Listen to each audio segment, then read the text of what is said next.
Hello learners, welcome to my YouTube channel to the point learning. आज मैं आपके साथ क्लास 12 फिजिकल एजुकेशन का chapter 6 test and measurement in sports discuss करने जा रही हूँ, जिसके मैं एमसीक्यूज डिस्कस करूंगी। क्योंकि आपके टर्म 1 के एग्जाम्स आने वाले हैं, मोस्ट प्रोबेबली नवंबर में है वो, तो उससे रिलेटेड मैंने सीरीज स्टार्ट की है आपकी, जो कि है आपके टर्म 1 पीएड प्रिपरेशन के नाम से। तो आप वो प्लेलिस्ट जरूर देखिएगा। उसमें मैंने हर चैप्टर आपका जो है टर्म 1 का, उसके 3 टॉपिक्स डिस्कस किए हैं, उसके 3 सीरीज मैंने बनाई हैं, जो कि आपकी एमसीक्यू की सीरीज है। उसके बाद आपके assertion and reason based questions हैं, और लास्ट आपका केस स्टडी बेस्ड क्वेश्चन है। और ये मैंने हर चैप्टर का बनाया है और आगे भी बनाती रहूंगी, ताकि आपको चैप्टर एक अच्छे से क्लियर हो सके कि क्वेश्चन किस तरीके से आने हैं या किस तरीके से आपको उसे प्रिपेयर करना है। तो आज इस सीरीज में स्टार्ट करेंगे हम chapter 6 test measurement in sports से रिलेटेड एमसीक्यू क्वेश्चंस। तो स्टार्ट करते हैं क्वेश्चन नंबर 1 से। In motor fitness test the 600 metre run and walk major.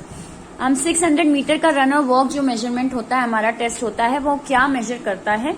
Speed and agility, power, endurance या all of these. So your correct answer is endurance. वो हमारी endurance को measure करता है। क्यों? क्योंकि जब जहां पे आपका रन और वॉक दोनों आ जाता है और एंड्योरेंस की हम बात करते हैं, तो एंड्योरेंस मतलब ही होता है कि आप रिपीटेटिव एक्शन कर रहे हैं, आप लॉन्ग टाइम के लिए कोई एक्शन कर रहे हैं, तो वो चीज आपकी एंड्योरेंस को दिखाता है। सो ये टेस्ट हम मेनली एंड्योरेंस को देखने के लिए ये टेस्ट करवाते हैं। देन आते हैं क्वेश्चन नंबर 2 पे। Which of the following is the main feature of test measurement is in the physical education. अगर हम फिजिकल एजुकेशन में टेस्ट मेजरमेंट करवा रहे हैं तो उसका मेन फीचर क्या रहता है? दे आर क्वालिटेटिव, हमें क्वालिटी का पता लगता है? नहीं। दे शुड बी डिफिकल्ट, वो बहुत डिफिकल्ट होने चाहिए टेस्ट, तो ऐसा कुछ नहीं है। हम मेनली टेस्ट करवा रहे हैं, हम कोई कॉम्पिटिशन नहीं करवा रहे हैं। दे आर क्वांटिटेटिव या none of the above. So correct answer is they are quantitative. Mainly quantitative based होते हैं टेस्ट आपके, कि आप जब उनका स्कोर निकालते हो तो वो क्वांटिटी बेस्ड होता है कि कितने मिनट तक रन कर पाए, कितने सेकंड तक आपकी वॉकिंग रही, कितने सेकंड तक आपने मतलब कर्ल अप वगैरह किए, या कितने मिनट तक आपने सिट एंड रीच टेस्ट किया। तो ये सारी चीजें आपकी क्या हैं? क्वांटिटेटिव दिखाती हैं। Then move to question number 3। Which of the following are components of motor fitness. Motor fitness के कॉम्पोनेंट्स इनमें से कौन से हैं? Balance, coordination, agility, all of the above. ये सारे ही हैं। आप फर्स्ट पेज इस चैप्टर का अगर अपनी बुक का ओपन करें तो आपको आराम से इसका आंसर मिल जाएगा कि जब हम मोटर फिटनेस की बात करते हैं तो हम इन सारे कॉम्पोनेंट्स की बात कर रहे हैं। So correct answer is all of the above. Then move to question number 4। 50 meter standing start test is use to measure. 50 meter का जो स्टैंडिंग स्टार्ट टेस्ट होता है वो किस चीज को मेजर करने के लिए होता है? मोटर फिटनेस को, कार्डियोवास्कुलर फिटनेस को, फिटनेस ऑफ सीनियर सिटीजन को, या fitness of senior womens only. तो अगर इसका हम करेक्ट आंसर कहें तो ये आपकी मोटर फिटनेस, ओवरऑल फिटनेस को मेजर करता है। अगर आपका यहाँ एंड्योरेंस होता तो आप एंड्योरेंस आंसर मार्क कर सकते थे, बट मोटर फिटनेस दिया है। कार्डियोवास्कुलर फिटनेस नहीं मेजर होती है हमारी, हार्ट से रिलेशन उसका कुछ नहीं है। सीनियर सिटीजन के लिए नहीं होता 50 मीटर स्टैंडिंग स्टार्ट टेस्ट, तो ये आपका मोटर फिटनेस को मेजर करने के लिए होता है। Next move to question number 5। What is the main objective of 50 meter standing start test. 50 meter standing start test जो हम करते हैं उसका ऑब्जेक्टिव क्या है, क्यों करते हैं हम? To determine acceleration speed, to determine weight lifting capacity, या ऑल ऑफ दी अबव। अब जब ये आपका स्टैंडिंग स्टार्ट टेस्ट है, यानी कि आप इसको रन या वॉकिंग में आप कर रहे हैं, तो आपका इसका आंसर क्या होगा? टू डिटरमाइन एसेलरेशन, आप अपनी एसेलरेशन स्पीड, यानी कहीं कम कहीं स्लो, स्टार्टिंग स्लो से करके धीरे धीरे अपनी स्पीड को बढ़ाना, वो चीज आपका क्या होता है? एसेलरेशन होता है। तो यहाँ पे उस एसेलरेशन को डिटरमाइन करने के लिए ही हम ये टेस्ट करवाते हैं। Then next move to next question. Which of the following is correct in the context of 600 metre run and walk. 600 metre run और वॉक जो है, तो उससे रिलेटेड कौन सी स्टेटमेंट यहाँ पे सही है? इट मेजर दी एसेलरेशन, ये एसेलरेशन को मेजर करता है। इट मेजर दी स्पीड, ये स्पीड को मेजर करता है। It measure the endurance by running और वॉकिंग, या it measure endurance only by running. देखिए, जहां एंड्योरेंस है वहां रनिंग का उतना ज्यादा कॉन्सेप्ट आपका बनता नहीं, क्योंकि एंड्योरेंस एक लॉन्ग टर्म एक्टिविटी होती है, तो वो रनिंग के साथ पॉसिबल नहीं है उतनी। अगर हम बात करें कि आप एंड्योरेंस कर रहे हैं, आप उसमें रन या वॉक दोनों कर रहे हो, या कभी रन कभी वॉक कर रहे हो, तो वो चीज आपकी क्या दिखाती है? वो आपकी एंड्योरेंस को शो करती है। तो 600 मीटर रन और वॉक जो होता है वो बिल्कुल आपके एंड्योरेंस को मेजर करने के लिए होता है, जो अभी मैंने नीचे भी आपको इससे प्रीवियस क्वेश्चन में बताया। तो रन और वॉक को हम मेजर कर रहे हैं इसमें हम कर क्या रहे हैं, तो एंड्योरेंस की मेजरमेंट होती है. So your correct answer is C. Then move to question number 7. In the standing broad jump, when the athlete lands on the feet after jumping, यानी कहीं स्टैंडिंग ब्रॉड जंप में जब कूद के हम जहां पे हम अपने एंडिंग पॉइंट पर आते हैं, the achievement is measured as the distance. हम क्या डिस्टेंस कैलकुलेट करते हैं, कहां से कहां तक का डिस्टेंस कैलकुलेट करते हैं. तो हम जो डिस्टेंस कैलकुलेट करते हैं वो है आपका रीस्ट्रेनिंग लाइन, यानी जहां पे आपकी लाइन है, जैसे ये आपकी लाइन है और आप यहाँ लाइन के पीछे खड़े हो, हम इस लाइन के डिस्टेंस को कैलकुलेट करते हैं. इस लाइन पर अगर आप खड़े हो तो आप डिस्क्वालीफाई हो जाते हो, वो रनिंग फिर कैलकुलेट नहीं होती, वो डिस्टेंस ही नहीं कैलकुलेट होता. आप लाइन के पीछे थोड़ा खड़े होते हो, ठीक है, वो हो गई आपकी रीस्ट्रेनिंग लाइन. और हील ऑफ द फुट, यानी कि आपके पैर की जो आगे की उंगलियां हैं, sorry, heel of the foot यानी जो पैर का आपका पीछे जो हील्स होती हैं, आपकी एड़ी जो होती है, वो एड़ी कहाँ तक गई है वहां तक का डिस्टेंस कैलकुलेट होता है. ठीक है, आप अपने टो पर नहीं, आप अपनी हील पर, जहां आपकी हील स्टैंड कर रही है वहां का मेजरमेंट लिया जाता है. तो ये आपका होता है स्टार्टिंग और एंडिंग पॉइंट, रिस्ट्रेनिंग लाइन से लेकर हील ऑफ दी फुट तक. So correct answer is B. Next move to question number 8. Motor fitness test. Motor fitness test does not include which of the following test. इसमें से किस test को हम motor fitness test में include नहीं करते हैं. Sit and reach test, partial curl up, modified push up या फिर आर्म कर्ल अप. सो कौन सा टेस्ट हमारा इंक्लूड नहीं होता है, तो जो टेस्ट हमारा नहीं इंक्लूड होता है वो है हमारा आर्म कर्ल टेस्ट.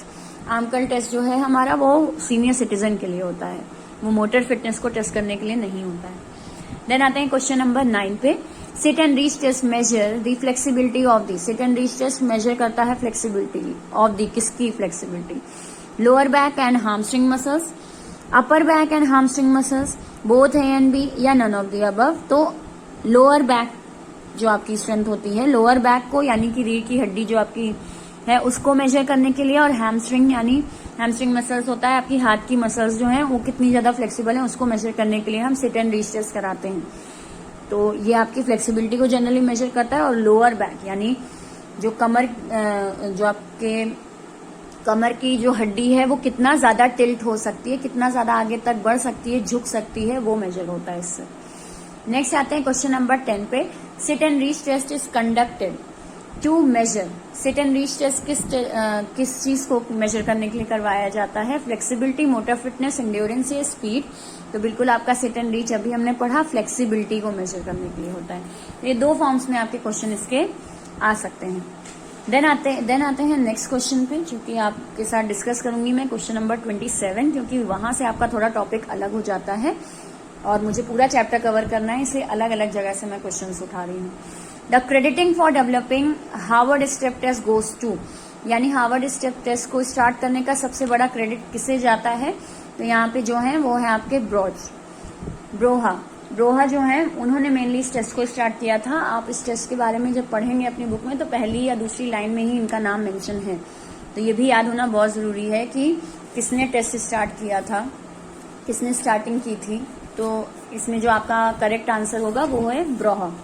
नेक्स्ट आते हैं क्वेश्चन नंबर 28 को अगर हम देखें, in Harvard step test the height of bench should be. ये बहुत बार पूछा जाता है, ये जब आपका पुराना पैटर्न चल रहा था उसमें भी एमसीक्यू में पूछा जाता है कि हाइट क्या होती है जो आप हार्वर्ड स्टेप टेस्ट, यानी वो जिस स्टूल पे आप चढ़ के बार बार अप डाउन करते हैं तो वहां पे उस स्टूल की हाइट क्या होनी चाहिए. तो आपकी वहां पे हाइट होनी चाहिए 20 इंचेस. ये 20 इंचेस फॉर मेन है, ठीक, 20 इंचेस होनी चाहिए. और बाद में इस टेस्ट में थोड़े चेंजेस किए गए वुमेन्स को ध्यान में रख के. तो for womens what should be the height of bench in Harvard step test. Women के लिए कितनी हाइट होनी चाहिए, तो वो आपका करेक्ट आंसर जो है वो है आपका 18 इंच होनी चाहिए. ठीक है, तो ये आपका मेनली ध्यान देने वाली चीज है कि ये हमारा 20 इंचेस मेन के लिए होता है और 18 इंचेस वुमेन के लिए होता है. ये क्वेश्चन कई बार रिपीट हो चुका है, मे बी पॉसिबल इस बार भी हो. देन आते हैं क्वेश्चन नंबर 30 पे. The Rockport test is a common aerobic fitness test for those of dash level. Rockport test जो होता है वो एरोबिक फिटनेस किसकी मेजर करने के लिए होता है. तो अब इसमें आप सबसे पहले हाई फिटनेस मार्क कर सकते हैं, लेकिन मेंशन है रॉकपोर्ट टेस्ट हम करवा रहे हैं. रॉकपोर्ट टेस्ट आपका जो होता है वो लो फिटनेस वालों के लिए होता है, यानी आपको कोई बहुत बड़ा एथलीट नहीं बनना है, अगर आप डेली रूटीन में भी थोड़ी बहुत एक्सरसाइज वगैरह कर रहे हैं तो उनके लिए भी ये टेस्ट होता है, या जो बिल्कुल एक्सरसाइज नहीं कर रही है वो टेस्ट उनके लिए भी होता है।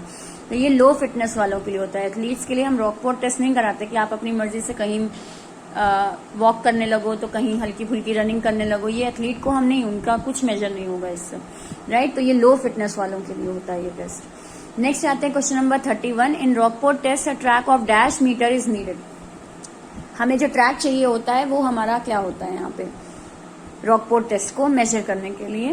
तो यहाँ पे हमारे जो मीटर की ट्रैक होती है रॉकफोर्ट टेस्ट में वो आपकी 300 मीटर का होता है, ठीक।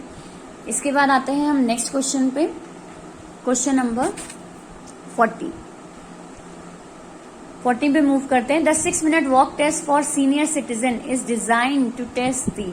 सीनियर सिटीजन का जो 6 मीटर वॉक टेस्ट होता है वो क्या चीज को डिजाइन करने के लिए आपका बनाया जाता है। 6 मिनट वॉक टेस्ट जो हमारा सीनियर सिटीजन वाला होता है, फंक्शनल फिटनेस को देखने के लिए, मेंटल फिटनेस को देखने के लिए, या फिर आपका बोथ ए एंड बी या नन ऑफ दीज। तो आपका इसका करेक्ट आंसर होगा फंक्शनल फिटनेस। आपके जितने भी फिटनेस के टेस्ट दिए हुए हैं वो सारे के सारे आपके फंक्शनल फिटनेस को यानी हेल्थ को ध्यान में रख के दिए गए हैं। तो यहाँ पे आपके मेंटल रिलेटेड कोई टेस्ट यहाँ पे कवर नहीं होते हैं, ये सब के सब आपके मेनली फंक्शनल बेस्ड ही होते हैं। Next move to question number 41। What are the main characteristics of senior citizen fitness test. हमारा मेन कैरेक्टरिस्टिक्स क्या है आपके सीनियर सिटीजन टेस्ट जो आपका करवाया जाता है उसके लिए।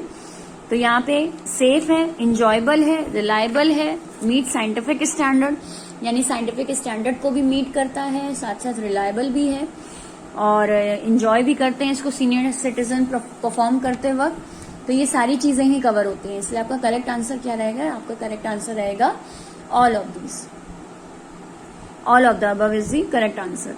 Next move on to question number 42। Which of the following test is perform for the lower part of the body. Lower part of body के लिए हम कौन सा टेस्ट यहाँ पे करते हैं। Chair stand test, arm curl test, back scratch test या all of these. Back scratch test तो हमारी आर्म की फ्लेक्सिबिलिटी को टेस्ट करने के लिए होता है। आर्म कर्ल टेस्ट हमारा वो भी हमारी एक तरीके से हमारी स्ट्रेंथ को मेजर करने के लिए होता है। चेयर स्टैंड टेस्ट जो होता है वो हमारी लोअर बॉडी के कितना फंक्शन कर रही है। बार बार हम मतलब सीनियर सिटीजन जो है वो चेयर पे बैठते हैं फिर खड़े होते हैं, फिर बैठते हैं फिर खड़े होते हैं, ये चेयर स्टैंड टेस्ट होता है। तो ये आपकी lower part of the body यानी पैर कितने स्टेबल हैं, कितनी स्ट्रेंथ है उनमें, उसको मेजर करने के लिए किया जाता है। नेक्स्ट आते हैं क्वेश्चन पे 43 क्वेश्चन देखते हैं। Back scratch test is use to test fitness of. Back scratch test जो होता है वो कौन सी फिटनेस को मेजर करने के लिए होता है। Lower body part, shoulder only, upper body part या एल्बो। तो अगर हम बात करें तो यहाँ पे upper body back scratch test यानी आप दोनों हाथों को पीछे टच कराने की कोशिश करते हैं। एक फिगर मैंने देखी थी, ये वाली फिगर होती है आपकी लोअर बैक स्क्रैच टेस्ट की। तो ये बिल्कुल आपके अपर बॉडी पार्ट को मेजर करने के लिए करवाया जाता है। So your C is the correct answer. Next आते हैं मैच द फॉलोइंग में। आपको यहाँ पे टेस्ट के नाम दिए हैं और जो जो मटेरियल उसमें यूज होते हैं वो आपको बताए गए हैं, इक्विपमेंट्स जो यूज होते हैं उन्हें। सो इसमें अगर हम देखें तो सही आंसर आपका क्या होगा, तो सी आपका ऑप्शन सही होगा।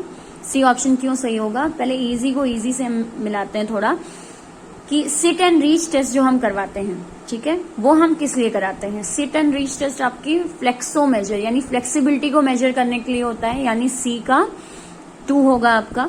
तो देखते हैं, हाँ बिल्कुल सी का 2 है यहाँ पे। नेक्स्ट हम आते हैं स्टैंडिंग ब्रॉड जंप आप कर रहे हैं। तो स्टैंडिंग ब्रॉड जंप आप करते हैं तो उसमें आपको किस चीज की जरूरत होती है, मेजरिंग टेप एंड मैट की केवल जरूरत होती है बस, और कुछ हमें नहीं चाहिए, क्योंकि वो स्टैंडिंग ब्रॉड जंप है। आप एक मेजर टेप लोगे, नापोगे, एक मैट बिछाओगे और वहां से आप रनिंग करोगे, राइट। तो वो टेप और मैट की जरूरत होती है। देन आते हैं जिगजैग रन। अगर हम जिगजैग रन की बात करें तो इसमें आपका सबसे ज्यादा सामान चाहिए होता है, क्योंकि आप रनिंग जिगजैग करते हैं, उसमें आपको पूरा अच्छे से एरिया ड्रॉ करना होता है, कोन्स वगैरह रखने होते हैं। 16 to 10 फीट की बिल्कुल आपको मेजरमेंट चाहिए होती है, वहां पे स्टॉप वॉच चाहिए होता है। अगर मैं बात करूं सबसे ज्यादा इक्विपमेंट्स जो आपके यूज होते हैं वो यही यूज होते हैं। सो जिगजैग रन यानी बी का ऑप्शन आपका 4 होगा, तो बी का 4 हमारा। और लास्ट आते हैं हम 4 into 10 मीटर शटल रन करवा रहे हैं। शटल रन करा रहे हैं तो हमें 2 वुडन ब्लॉक्स चाहिए होते हैं, मार्कर कोन्स चाहिए होता है, टेप चाहिए, स्टॉप वॉच, उसमें भी हमें सामान चाहिए होते हैं अच्छे खासे। तो शटल रन हमारी पॉसिबल होती है। तो यहाँ आपका डी का 1 आंसर। तो ये आपका करेक्ट सीरीज होगी 3, 4, 2, 1, राइट। ए का 3, बी का 4, बी का 4, सी का 2 एंड डी का 1। नेक्स्ट एक और मैच द फॉलोइंग देखते हैं, जिसमें आपको फिटनेस और टेस्ट, यानी वो क्या मेजर करते हैं वो फिटनेस दिखाइए और कौन सा टेस्ट है जो उस फिटनेस को मेजर करता है। सबसे पहले हम आते हैं मोटर फिटनेस टेस्ट। तो मोटर फिटनेस टेस्ट आपका मेजर होता है किससे? तो आंसर आपका है पुशअप। ठीक है, जब हम पुशअप कर रहे हैं तो मोटर फिटनेस टेस्ट वो मेजर हो रही है हमारी। देन आते हैं जनरल मोटर फिटनेस टेस्ट से हमारा क्या मेजर होता है? तो उससे होता है स्टैंडिंग ब्रॉड जंप। हमारी जनरल मोटर फिटनेस कितनी है? कार्डियोवास्कुलर फिटनेस हमारे रॉकपोर्ट टेस्ट को मेजर करता है। अगर हम इसकी बात करें तो इस टेस्ट में आपका कहा भी जाता है कार्डियोवास्कुलर फिटनेस टेस्ट, हम इसको कहते हैं, इसका अदर नेम। तो Harvard step test, Rockport test, cardiovascular fitness test, ये आपका करेक्ट है। सो कौन सा आपका ऑप्शन होगा? B. B is the correct answer. Next आते हैं फिगर बेस्ड क्वेश्चन आपको दिए हैं। Among the given test which one represent the partial curl up. इनमें से आपको अलग अलग फोटोज दिए हैं और पूछा गया है पार्शियल कर्लअप क्या है इनमें से, फिगर्स में से। तो एक ये आपको फिगर दे रखी है, ए ऑप्शन। देन आपको एक ये दी हुई है, देन सी है आपकी फोटो, और देन डी। तो अगर हम बात करें इसमें आपका पार्शियल कर्लअप कहाँ है, तो पार्शियल कर्लअप आपका ए इज द करेक्ट आंसर। ये हम पार्शियल कर्लअप कर रहे हैं, मतलब हाथ को हमें कहीं इधर से उधर नहीं करना है, केवल हम क्या कर रहे हैं, केवल अपनी अपर बॉडी को ऊपर अपलिफ्ट करते हैं, इसको हम पार्शियल कर्लअप कहते हैं। इसके अलावा अगर मैं बात करूं कि बाकी टेस्ट क्या है, तो ये तो आपका सिट एंड रीच टेस्ट है जो कि सीनियर सिटीजन का है। इसके अलावा ये chair sit and standing sit and standing test है आपका, जो कि ये भी आपका सीनियर सिटीजन का है, चेयर स्टैंड टेस्ट। और ये आपका जो है ये आपका आर्म कर्ल टेस्ट है, ये भी सीनियर सिटीजन का। ये तीनों ही सीनियर सिटीजन के हैं ये, लेकिन आपका मोटर फिटनेस में आता है जो कि पार्शियल कर्लअप टेस्ट है। इसके बाद नेक्स्ट क्वेश्चन देखते हैं आज के वीडियो का लास्ट, जो कि है in the given figure out the figure which depict back scratch. इसमें से कौन सा आपका टेस्ट बैक स्क्रैच टेस्ट को दिखा रहा है? तो बैक स्क्रैच टेस्ट को आपको ये फोटो दे रखी है, ये तो आपका मेनली रॉकपोर्ट टेस्ट है, तो वो यहाँ नहीं आएगा आपका। देन आते हैं ये आपका सिट एंड रीच टेस्ट है, तो ये भी नहीं आएगा। ये जो फिगर आपको दे रखी है ये है आपकी बैक स्क्रैच टेस्ट की, जिसमें आप दोनों, जिसमें सीनियर सिटीजन अपने दोनों हाथों को पीछे लेकर ज्वाइन करने की कोशिश करता है, आपकी अपर बॉडी की फ्लेक्सिबिलिटी को देखने के लिए टेस्ट करवाया जाता है। सो करेक्ट आंसर इज सी।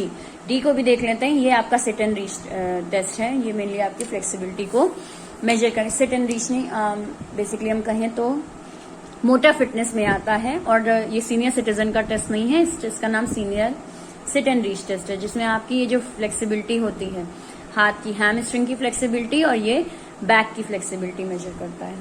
तो ये आपका करेक्ट आंसर इसमें सी होगा। सो इस तरह के क्वेश्चन आपके एमसीक्यू बेस्ड आते हैं। अब असर्शन और रीजन के क्वेश्चन क्या हैं, कैसे हैं, किस तरह के बनेंगे, वो मैं नेक्स्ट वीडियो में डिस्कस करूंगी। आई होप आपके लिए वीडियो हेल्पफुल रहा हो, आपको क्वेश्चन समझ में आए हो।